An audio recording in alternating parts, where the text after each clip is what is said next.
오늘 우리에게 주신 하나님의 말씀 창세기 16장 6절에서부터 16절입니다. 우리 한 목소리로 한번 같이 읽어보겠습니다.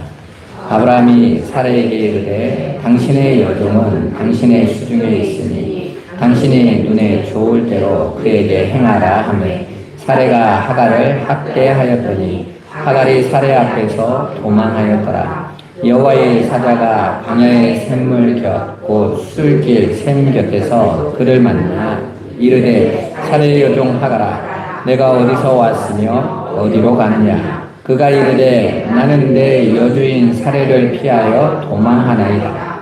여호와의 사자가 그에게 이르되 내 여주인에게로 돌아가서 그 수하에 복종하라. 여호와의 사자가 또 그에게 이르되 내가 내 씨를 크게 번성하여 그 수가 많아 셀 수 없게 하리라. 여호와의 사자가 또 그에게 이르되 내가 임신하였은즉 아들을 낳으리니 그 이름을 이스마엘이라 하라. 이는 여호와께서 내 고통을 들으셨음이니라. 그가 사람 중에 빌라기 같이 되리니 그의 손이 모든 사람을 치겠고 모든 사람의 손이 그를 칠지며 그가 모든 형제와 대항에서 살리라 하니라. 하갈이 자기에게 이르신 여호와의 이름을 나를 살피시는 하나님이라 하였으니 이는 내가 어떻게 여기서 나를 살피시는 하나님을 배웠는고 함이라. 이러므로 그 샘을 부엘라 헤로이라 불렀으며 그것은 가데스와 베레스 사이에 있더라. 하갈이 아브라함의 아들을 낳음에 아브라함이 하갈이 낳은 그 아들을 이름하여 이스마엘이라 하였더라. 하갈이 아브라함에게 이스마엘을 낳았을 때에 아브라함이 86세였더라. 아멘. 우리가 성도들이 신앙생활을 하면서 하나님의 침묵을 우리가 견디지 못하고 조급함으로 우리는 그냥 하나님께 인도하심을 따라가지 못하고 내가 선택해서 이스마엘을 낳는 경우가 참 많죠. 그래서 우리는 그런 나의 조급함으로 늘 하갈을 불러드려요. 그리고 하갈을 통해서 하나님이 주시겠다라는 열매가 아니라 내가 만든 열매를 붙잡고 살아가기도 합니다. 그런데 사실은 그러한 하갈의 열매들이 우리의 삶을 더 어렵고 힘든 곳으로 더더욱 깊이 끌고 들어가는 것을 볼 때가 참 많습니다. 여러분, 하나님의 약속은 절대로 깨질 수 없는 약속이에요. 왜냐하면 하나님께서 창세기 15장에 당신을 쪼개심으로 이 언약을 이루시겠다고 하셨으니까 하나님은 당신의 언약을 반드시 성취하시는 분이십니다. 그런데 중요한 건 그 하나님의 언약의 성취를 우리는 내 시간표로 끌어당기고 내가 원하는 방법으로 바꿔버리려고 한다라는 거예요. 그래서 하나님이 당신의 때에 반드시 성취하신다는 하나님의 약속을 믿는 믿음으로 살아야 하는 성도들임에도 여전히 자신들 안에 있는 그 죄성대로 자기들의 선악의 판단대로 또 유혹의 몸종인 하갈을 통해 또 죄의 열매들을 생산해내고 결국 그것들이 자신을 더 어렵고 고통스럽게 만든다라는 것을 우리 역사 속에서 너무 많이 경험하게 됩니다. 오늘은 그러한 조급한 삶을 자꾸 살고 있는 성도들에게 하나님은 여종인 하갈을 통해서 하나님이 교훈하시는 말씀을 주세요. 한마디로 저와 여러분들에게 해야 될 말을 하갈에게 하시고 계시는 거예요. 그래서 오늘 창세기 16장은 전체가 하나인 말인 거거든요. 아브라함과 사라가 그렇게 엉뚱하게 여종 하갈에게서 자신들의 유교의 아들을 낳을 때에 하나님께서 하갈을 통해서 아브라함과 사라에게 말씀하고 계십니다. 하나님은 이렇게 이 세상에 그 하나님 나라를 유업으로 얻지 못할 자들을 통해서 하나님 백성들에게 말씀하시거든요. 역사가 그래서 하나님을 믿지 않는 자들도 함께 보호하고 지키시는 거예요. 그들을 통해서 하나님 백성을 가르치시기 위하여. 그게 어떤 것인지 우리 한번 알아보도록 하겠습니다. 여러분, 하갈은 사라의 몸종이잖아요. 그죠? 그런데도 자신의 주인인 아브라함의 씨를 잉태한 것을 알자마자 자신의 여주인을 멸시해요. 원래는 종은 주인을 섬기고 주인의 뜻에 복종해야 되는 자인데 자기가 남자 주인의 씨를 갖는 순간 나도 뭐 있어가 되는 거죠. 그래서 자신이 섬겨야 될 여주인을 오히려 멸시함으로 말미암아 가정에 심각한 문제가 옵니다. 사라가 아브라함에게 따지자 아브라함은 하갈의 처분권을 그냥 사라에게 맡겨버려요. 그러자 사라는 하갈을 학대합니다. 한마디로 하갈의 입장에서는 아이를 가지고 씨를 가졌더니 학대의 현장으로 확 하나님께서 처박아 두신 것과 같은 거예요. 그러자 하갈이 어떻게 합니까? 그 학대의 현실을 견디지 못하고 자신의 고향인 애굽으로 도망칩니다. 오늘 본문은 그렇게 애굽으로 도망치고 있는 여종 하갈에게 가데스 바네아를 못 미쳐서 이 술 곁에 있는 우물가에 하나님이 찾아오셔서 하갈을 다시 돌아가라고 막으시는 이야기예요. 여호와의 사자가 여종 하갈을 막으시면서 그 여호와의 사자가 학대를 못 견디고 그 고난을 피해서 자신이 스스로 이제 행복을 찾아서 내 행복을 내가 찾을 거야 하고 자기가 원하는 그 땅, 원래 하갈이 애굽에서 종으로 있던 여자잖아요. 그죠? 하나님께서 아브라함이 그 가나안 땅에 기근이 왔을 때 애굽에 내려가서 자기 아내를 바로에게 빼앗긴단 말이에요. 근데 바로가 지참금으로 준 게 바로 이 종을 비롯해서 각종 금은 보석을 줬다고요. 그리고 수많은 양, 소 이런 걸 그래서 아브라함이 거부가 된 거예요. 그러니까 아브라함의 거부된 이야기는 사실은 아브라함에게는 굉장히 수치스러운 이야기죠. 수치스러운 이야기. 아내 팔아먹은 거니까 그건. 어쨌든 그걸 통해서 이제 하갈과 함께 다 가나안으로 왔단 말입니다. 바로가 왜 사라를 다시 보내면서 그 물건 안 찾았겠어요? 자기가 준 것들 왜 다시 안 찾았겠어요? 우리 그런 거 있잖아요. 그거 먹고 떨어져라 할 때. 아이고 너한테 갔던 거 또 오는 것도 싫다 할 때 줘버리는 거. 그렇게 애굽에서 살던 하갈이 아브라함과 사라를 주인으로 섬기고 가나안으로 들어오게 됐단 말입니다. 그런데 지금 아브라함의 씨를 갖자마자 사라에게 학대를 받아요. 그랬더니 다시 하갈이 어디로 돌아갑니까? 다시 애굽으로 돌아가려고 하는 거죠. 그 애굽은 내가 내 스스로 행복을 찾을 수 있는 땅이니까. 내 본토 친척 아비집이 다 거기에 있으니까 도망가는 거예요. 그런데 하나님은 막으시는 거죠. 왜요? 그 애굽은 죄의 나라고 그 땅은 심판받을 땅을 상징하는 곳인데 돌아가면 안 된다라는 것입니다. 오늘 본문을 잘 보시면 여기 등장인물이 셋이 나오죠. 아브라함, 사라, 하갈. 근데 셋 다 뭐 하고 있습니까? 하나님의 인도하심과 하나님의 계획하심을 기다리지 못하고 자신의 조급함 때문에 내가 가지고 있는 이 현실에 대해서 자기 스스로 내가 이 현실을 바꿀 거야 하고 자기 스스로들 선택을 하고 있는 거예요.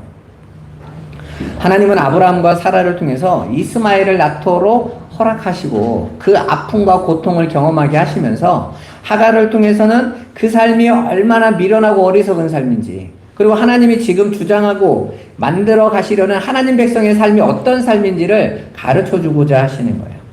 그렇게 자신에게 일어나는 현실을 못 견디고 애굽으로 도피하는 하갈에게 여호와의 사자가 찾아와서 그 학대받는 고난의 현실 속으로 되돌아가라고 말씀하십니다. 정말 이해가 안 되죠?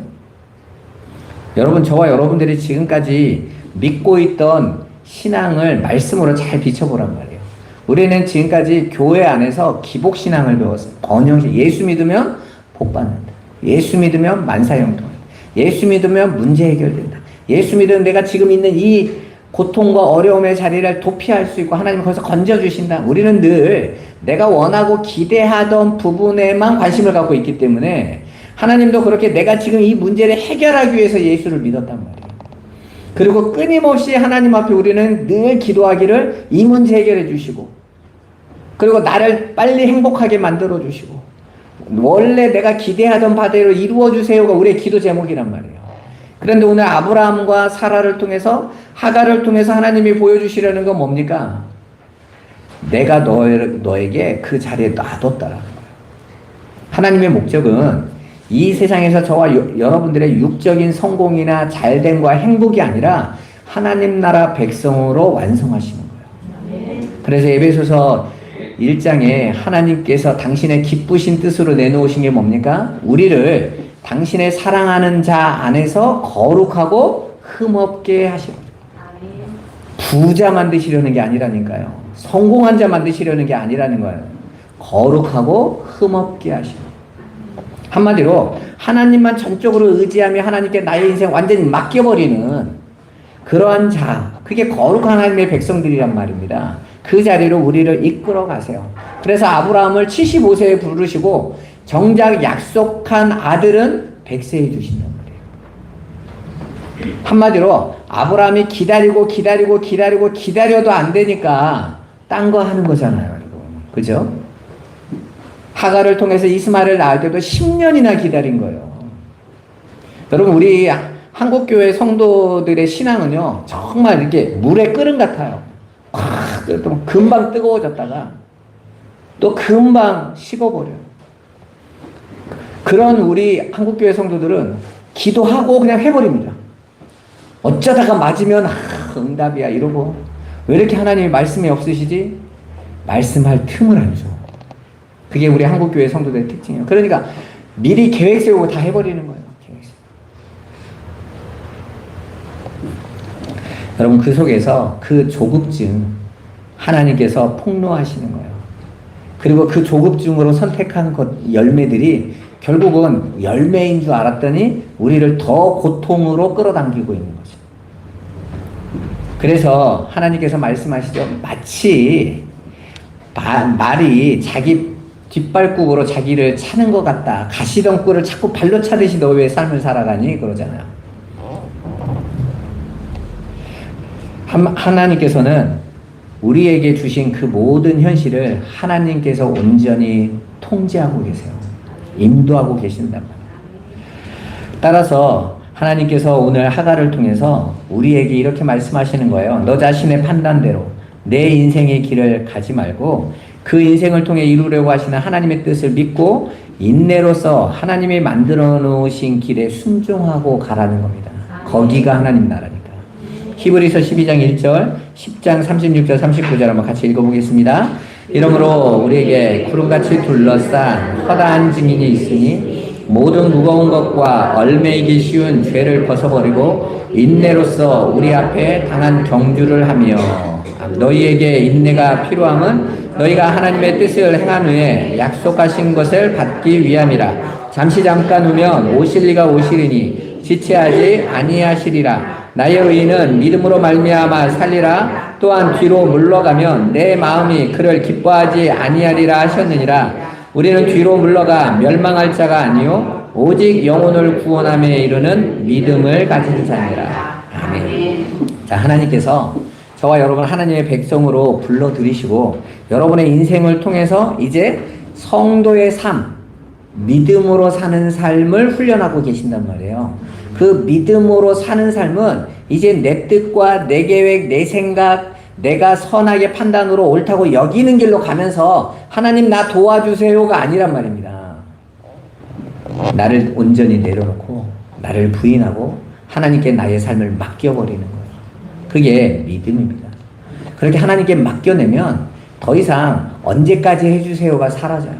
언제까지 뭔 일이 이루어져야 돼, 이게 사라집니다. 하나님이 하심을 바라보고 가는 거죠.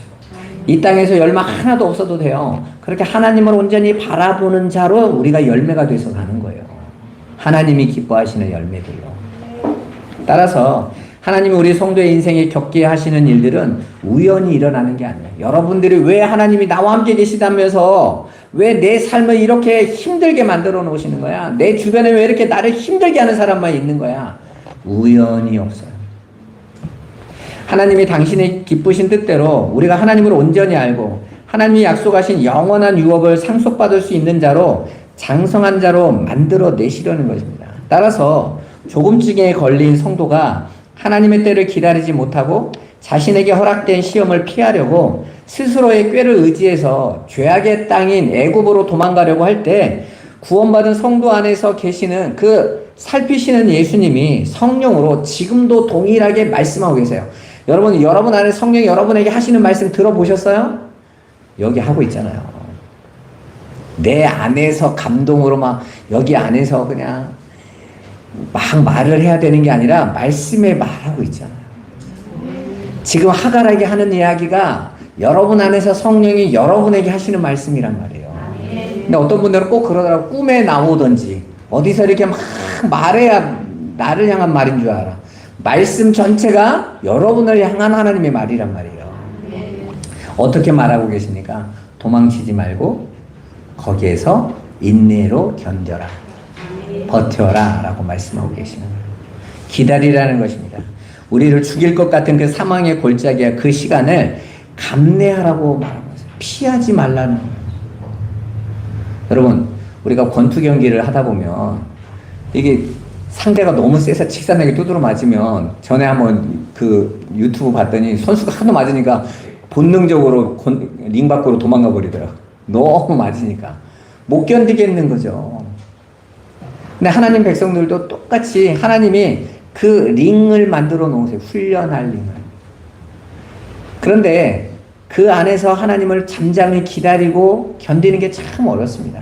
하갈처럼 도망가거나 아브라함과 사라처럼 다른 방법을 동원하거나, 이스라엘의 가장 훌륭한 왕으로 인정받던 다윗도 사울이 자기를 괴롭히자 어떡합니까? 견디지 못하고 블레셋으로 도망가버려요. 도망갔다가 눈치채죠? 아, 여기가 아니구나, 내가 있을 곳이. 그리고 다시 링 위로 또 올라옵니다. 그리고 계속 도망다녀요. 그러면서 뭐라고 고백합니까? 여호와는 나의 목자시니 내가 부족함이 없으리라.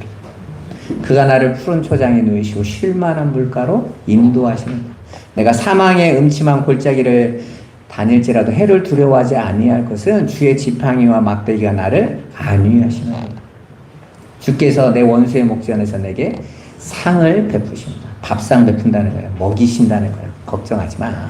제가 그렇게 너 두드러 패는 것 같지만 너 안 죽어. 그게 다 너를 세우려고 하는 거예요.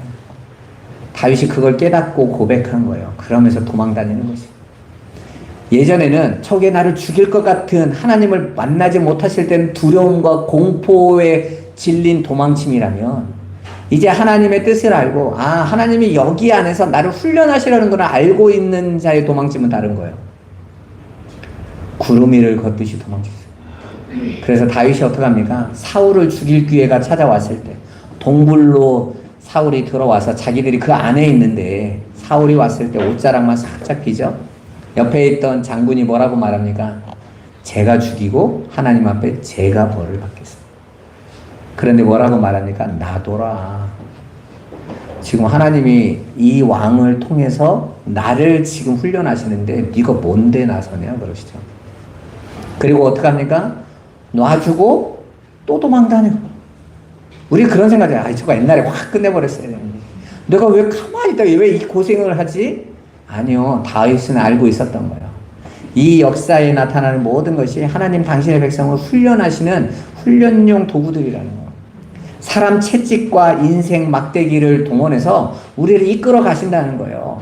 그 안에서 우리의 목적을 땅의 것에 자꾸 두고 있으니까 하나님의 인도하심을 보지 못하는 거예요. 눈이 열려서 그 하나님의 인도하심을 보시고 온전히 인내로서 승리하시기를 주님의 이름으로 축원합니다. 그래서 오늘 히브리서 기자는 우리에게 뭐가 필요하다고 계속 그래요? 인내가 필요하다 이렇게 말을 하고 있잖아요. 그래서 오늘 10장 36절부터 이렇게 말합니다. 너희에게 인내가 필요함은 하나님의 뜻을 행한 후에 약속하신 것을 받기 위함이라. 그 약속하신 것이 뭐예요? 영생이요. 하늘의 기업을 받기로 약속되어 있단 말이에요. 지금 하나님이 저와 여러분을 이 세상에서 성공한 자로 만들려고 하고 계시는 게 아니란 말이에요. 하나님 나라의 왕 같은 제사장으로 온전히 준비하시기 위하여 그 약속하신 이 세상과는 비교할 수 없는, 여러분 이 세상의 것은 그냥 바람을 붙잡는 것이고 모래에 불과한 것들이잖아요. 하나님께서 주시려는 건 정말 실체하는 거, 영원한 하나님 나라에 저와 여러분들을 온전히 하나님과 함께 하나님의 신의 성품에 참여할 자로 만드시기 위하여 지금 저와 여러분을 인도하고 계신단 말이에요. 그래서 뭐라고 말합니까? 나의 의인은 믿음으로 말미암아 살리라. 한마디로 이런 거예요. 예수 그리스도 앞으로 구원받고 부름받은 성도들은 세상에서는요, 나의 힘으로 사는 것이고, 이제 하나님 나라의 백성이 된 것은 믿음으로 사는 자들이란 말이에요. 믿음으로 산다라는 것은 내가 내 뜻대로 내 힘으로 사는 자가 아니라 하나님의 인도하심을 묵묵히 바라보고 인도받는 자로 사는 거예요. 그래서 이스라엘 백성이 광야를 걸어가면서 구름 기둥과 불 기둥을 따라갔단 말입니다. 따라서 저와 여러분들이 다시 뒤로 몰라가서 또다시 내 힘으로 살겠다고 하면 하나님이 기뻐하지 아니하시리라. 이렇게 말합니다. 다시 뒤로 물러가면 멸망한다라는 거예요. 그런데 저와 여러분은 뒤로 물러갈 수가 없는 자들이에요. 지금 여호와의 사자가 지금 가로막잖아요. 못 가 그러잖아요. 다시 돌아가 그러시잖아요. 그 싸움을 하시는 거예요. 그래도 얼마나 복됩니까? 우리는 하나님이 갈 길을 막으시고 가게 하시고 사망의 골짜기라도 걸어가게 하시고 지키시면서 당신의 뜻을 이루려고 하는 자들, 그들이 복된 자들이란 말이에요. 그러니까 세상에서 당장 배부르고 건강하고 힘있고 세상 사람들에게 잘난 체하고 인정받는 사람 부러워하지 마시라요. 복음을 알게 된 다음부터 안 부러워지더라고요. 진짜로요. 여러분, 목회자가 신학을 하면서 가장 부러운 게 뭔지 아세요? 정말 다들 희망사항이 뭔지 아세요? 큰 교회 목사 되는 거예요. 저도 그게 목표였거든요. 근데 정말 복음을 알고 나서 그게 아니라는 걸 알았어요. 정말 이 수만의 사람들이 있는 속에서 예수 믿는 사람들이 몇이나 될까? 그런데 그렇게 아무리 작은 숫자라도 그 예수를 정말 믿는 하나님의 말씀을 전하는 자는 진짜 얼마나 복된 삶일까? 그 다음부터는요, 하나도 안 부러워요. 하나도 안 부러워요. 저와 여러분들은 이미 하나님 안에서 믿음으로 살도록 부름받은 인생입니다. 그 삶을 여러분들이 잊지 마시기를 주님의 이름으로 축원합니다. 그렇게 하갈에게 다시 그 고난의 현장으로 돌아가라고 말씀하신 여호와의 사자는 이제 하갈이 임신한 아들의 이름을 지어주세요. 어떻게 지어주십니까? 이스마엘로 지으십니다. 지금 뭐 아랍 세계에서 자신들이 이스마엘의 후손이라니까 이스마엘에 대해서 굉장히 이렇게 기독교인들이 별로 안 좋아하는데 이스마엘이라는 이름 자체가 들으시는 하나님이라는 뜻이에요. 뭘 들으세요? 너 그 고난의 현장에서 신음하는 거 나 듣고 있어. 너 그 자리에서 몸부림치며 괴로워하고 절망하고 하나님 왜 나에게 아무것도 안 하세요 하는 그거 너희가 외면받았다고 생각하고 있을 때 너희의 삶 속에서 하나하나 겪고 있는 그 소리 나 다 듣고 있어. 들으신단 말이에요. 이 들으시는 하나님이 다시 한번 또 당신이 들으신다라고 얘기하신 장면이 어디냐면 출애굽기 3장이에요. 이스라엘 백성들의 신음소리를 내가 들었고 들으신단 말이에요. 하나님께서 이스라엘을 애굽에 보내서 한 430년 지나가니까 깜빡했네 이게 아니란 말이에요. 하나님은 내 백성이 그 고난의 현장에 있을 때 사망의 골짜기에 있을 때 그들만 보고 계시는 거예요. 여러분 안 그래요? 여러분 자녀들이 아장아장 걸어갈 때 조금이라도 위험한 자리에 있으면 부모들이 어떻게 합니까? 더 집중해서 보죠. 어떻게 눈을 떼겠어요? 내 자녀들인데. 따라서 오히려 하나님 백성들은 고난의 현장에서 하나님과 더 가까운 거예요. 근데 우리는 그 고난의 현실 자체가 하나님이 나를 버렸다라고 자꾸 불평하고 있단 말이에요. 아닙니다, 여러분. 하나님이 더 불꽃 같은 눈으로 지켜보고 계시는 자리입니다. 그렇게 하나님은 하갈의 고통을 들으시고 계신다는 겁니다. 하나님은 우리 성도들의 아픔과 슬픔, 그 고통을 듣고 계신다라는 거예요. 그런데 하나님은 왜 아무런 조치도 취하고 계신 것이 아닙니까? 아무렇게 왜 행동하지 않으셨어요? 왜 하갈을 그냥 그 자리에 그대로 두셨습니까? 왜 아브라함과 사라가 자식이 없어서 그렇게 고민하고 딴 생각을 품을 만큼 얼만큼 하나님 앞에서 기도하면서 기다렸겠어요? 그런데도 가만히 왜 계셨다는 거예요? 우리의 고통을 들으시고 얼마든지 즉시 응답하실 수 있는 창조주 하나님께서 우리를 살피시는 주님의 침묵하실 때에는 이유가 있는 겁니다. 여러분 하나님은 이스마엘도 세상에서 잘 살 수 있게 보호해 주시겠다고 오늘 약속하시는 걸 보죠. 그러나 그는 하나님 나라의 기업을 얻을 자가 아니에요. 하나님 백성이 형제와 대항해서 사는 자로 보호하시겠다라는 거예요. 마치 가인을 보호하는 것처럼. 그러니까 이 역사의 모든 것들은 다 하나님의 통치 아래에 있는 것입니다. 이 땅에 사는 그렇게 모든 자가 하나님의 계획을 이루고 있어요. 저기 들에 핀 풀 한 포기조차도 하나님의 뜻을 이루는 삶으로 살고 있단 말이에요. 어찌됐든지 하나님은 우리 성도들의 신음을 들으시는 하나님이십니다. 그런데 여호와의 사자가 하갈에게 너의 고통을 들으시는 하나님이시라고 하자 하갈이 자신이 만난 여호와의 이름을 나를 살피시는 하나님이라고 부릅니다. 나는 저 학대받는 현장에 하나님이 나를 버렸구나. 하나님은 우리 주인만 좋아하는구나 라고 생각하고 있었는데 하나님은 나도 살피고 계십니다. 나도 살피고 계십니다. 그리고 여호와의 사자를 만난 그 술 곁에 있는 샘의 이름을 부엘라 헤로이라고 지었어요. 나를 살피시는 살아계신 분의 우물. 이건 세 단어가 연결되어진 거예요.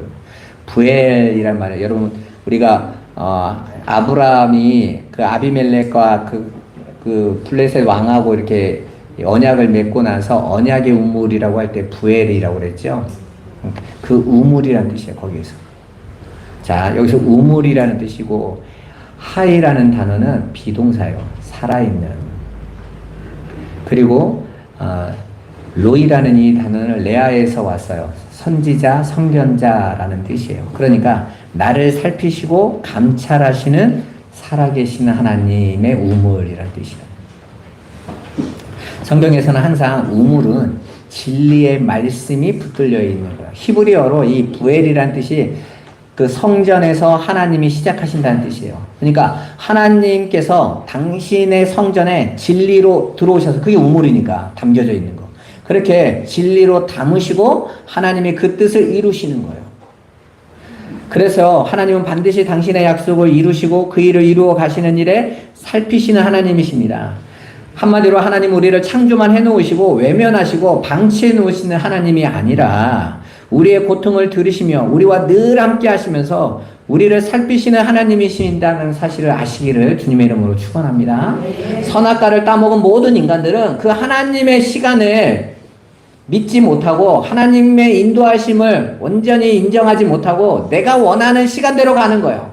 그러니까 니체 같은 사람이 하나님은 죽었다라고 외치는 겁니다. 왜 내가 이렇게 힘든데 왜 가만히 있어요?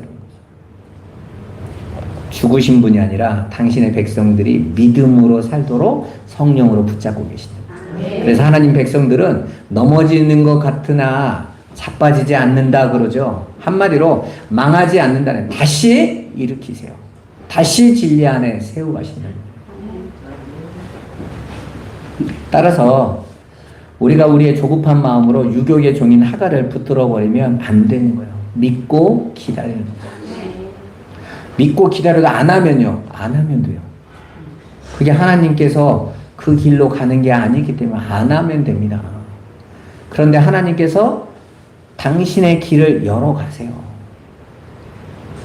우리 꿈꾸는 교회가 계속 10여 년을 이렇게 걸어오면서 우리가 계속 싸우게 있는 게 뭡니까? 우리 뜻대로 하지 않는다. 우리 계획 세워서 만들어 가지 않는다. 이걸 계속해서 우리가 싸우고 있는 거 아닙니까? 하나님께서 세워가시고. 우리는요, 자꾸 한국 기독교는 착각하는 게 우리가 큰 성전 짓고 우리가 많은 성도들 데려와서 하나님께 영광 돌리자 자꾸 그러는데 그게 하나님의 영광이라고 언제 말씀하셨어요? 하나님은 창세전부터 택한 내 백성이 하나님을 알게 하려고 하신단 말이에요. 만약에 그렇게 많은 힘과 세상의 것을 보여줄 것 같으면 하나님이 가장 잘하시는 분 아닙니까, 여러분? 그냥 하나님 백성들은 로또만 사도 그냥 무조건 다 되면 다 부자 되는 거 아니에요? 그런데 왜 하나님이 그렇게 안 하시는 거예요? 그게 목적이 아닌 거예요. 예수 믿어 성공이 하나님 뜻이 아니란 말이에요. 예수 믿어 세상의 행복이 하나님 목적이 아니란 말입니다. 하나님을 아는 것이 목적인 거예요. 하나님 백성들에게 하나님의 영광을 보여주려고 하시는 거예요. 그 영광을 본 자들이 하나님을 찬송하며 하나님께 나아가는 것입니다. 죄악의 땅인 애굽, 이 세상의 길로 되돌아가서는 안 되는 거예요. 그때 아브라함처럼 사라의 속삭임과에 타협해버려서도 안 됩니다.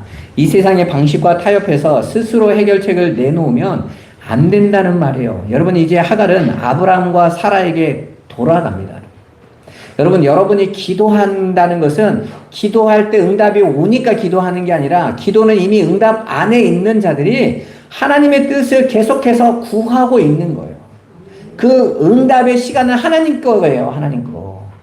근데 우리는 기도해서 내가 이렇게 얼마까지 했는데 금식까지 했는데 안 들어주시네. 나 기도 안 해. 이러니까 하는 거예요.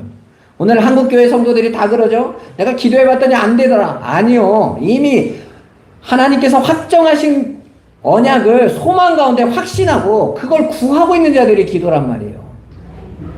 우리는 마치 무당집에서 부적 하나 사와서 내가 원하는 것을 하는 것처럼 하나님 앞에 기도한다니까요. 그리고 그런 것들이 잘 되는 어떤 사람들이 나는 응답 많이 받았네 하고 성도를 자꾸 속이는 거예요. 하갈을 붙잡으라고. 속지 마십시오. 하나님 말씀이 어디 그게 있습니까? 오늘 이 말씀만 살펴봐도 이 말씀, 하나님이 당신이 하신 말씀이 창세기에 있는 아브라함에게 하는 말과 오늘 여러분들에게 하는 것이 만약에 정반대로 나오면 하나님 자신이 충돌이 일어나는 거잖아요. 논리가. 하나님은 어제나 오늘이나 영원토록 동일하신 분이신데 회전할 때 그림자도 없으신 분이신데 어느 한 곳에 어두움도 없으신 분인데 이 말과 저 말이 어떻게 틀리겠어요? 그 하나님의 말씀을 붙잡고 하나님 옆에 서시기를 주님의 이름으로 축원합니다. 자, 하갈이 이제 아브라함과 사라에게 돌아가서 자신과 마찬가지로 조급증에 걸려서 자신들의 꾀로 하갈인 자신에게 아이를 잉태하게 한 아브라함과 사라에게 자신이 애굽으로 도망가는 길에 그 부엘라 헤로에서 겪었던 일을 말했겠죠. 그죠? 말한 것을 어떻게 할 수 있어요? 아브라함이 아들의 이름 이스마엘로 지었잖아요. 하갈이 이스마엘 한다고 지어주기 위해서 주인이 하나님께서 이렇게 하라고 하셨구나 라는 걸 들었으니까. 그리고 하갈의 길을 막으신 그 하나님의 이야기를 들으면서 누가 찔렸겠어요? 아브라함과 사라가 찔렸겠죠. 마치 그 광야에서 이스라엘 백성 할 때 그 바알볼의 사건은 발람이 그 돈을 받고 이스라엘을 저주하러 가려고 할 때 나귀가 말을 하잖아요. 네가 오직 안 들으면 나를 말까지 시켰겠냐 이러면서 답답해하지 않습니까? 하갈이 딱 지금 그 상황이에요. 하나님이 아브라함과 사라에게 또 말하기 귀찮으니까 이거 정말 말 안 듣네. 귀등으로도 안 듣네. 하갈을 통해서 또 말씀하시는 거예요. 종이 주인을 가르치는 꼴이죠. 우리가 이 역사를 살아가면서 성도들은 그렇게 세상에서도 끊임없이 우리가 하나님을 의지하지 않는 자로 폭로되는 겁니다. 그렇게 하나님이 침묵하신다고 해서 하나님이 여러분에 대해 무관심한 것이 아니었다는 사실을 하갈이 깨달은 겁니다. 하나님은 나를 계속해서 지켜보고 계셨고 그분은 우리의 신음과 우리의 부르짖음을 들으시며 항상 우리를 살피시고 보살피고 지키시는 분이시라는 겁니다. 하나님 지금 하갈을 통해서 그렇게 아브라함과 사라에게 당신의 뜻을 전달하고 있어요. 이런 거죠. 아브라함과 사라야, 제발 좀 똑바로 좀 살아라. 믿음으로 좀 살아라. 그리고 이 말씀은 오늘날 아브라함의 길을 가는 우리 성도들에게도 똑같이 적용되는 메시지. 여러분 인생의 현실을 보고 조급해하지 마십시오. 조바심을 내지 마십시오. 내가 빨리 내 삶의 이 모습이 내가 마음에 안 드니까 역전시키고 싶으시죠. 바꾸고 싶으시죠. 그래서 어떻게 됐습니까? 더 미궁 속으로 빠져들지 않았습니까? 더 빚지고 더 사람 잃어버리고 이 세상이 만들어 놓은 그 거짓된 현실에 속아서 그 유교계 여종 하갈을 붙잡으시면 안 돼요. 죄악된 세상의 방식으로 또 돌아가시면 안 됩니다. 제가 우리 꿈꾸는 교회를 이렇게 하면서도 그런 분들을 여러 번 봐요. 또 돌아가는 거예요. 하나님 저는 목사님 예수님이면 돼요 했는데 예수님이면 되긴 싸워가지고 나가버리던데 예수님이면 돼요는 그냥 잠깐 그때 사고에 불과했던 거예요. 그래 너 정말 나면 돼? 내가 이렇게 모욕과 수치당해도 정말 나로 의지할 거야? 하고 잠깐 갔다 가는데 못 견디잖아요. 예수를 믿고 있는 게 아닌 거예요. 내가 믿어보겠다고 하는 거야. 여러분 신앙은 내가 믿는 게 아닙니다. 하나님이 믿으시는 거예요.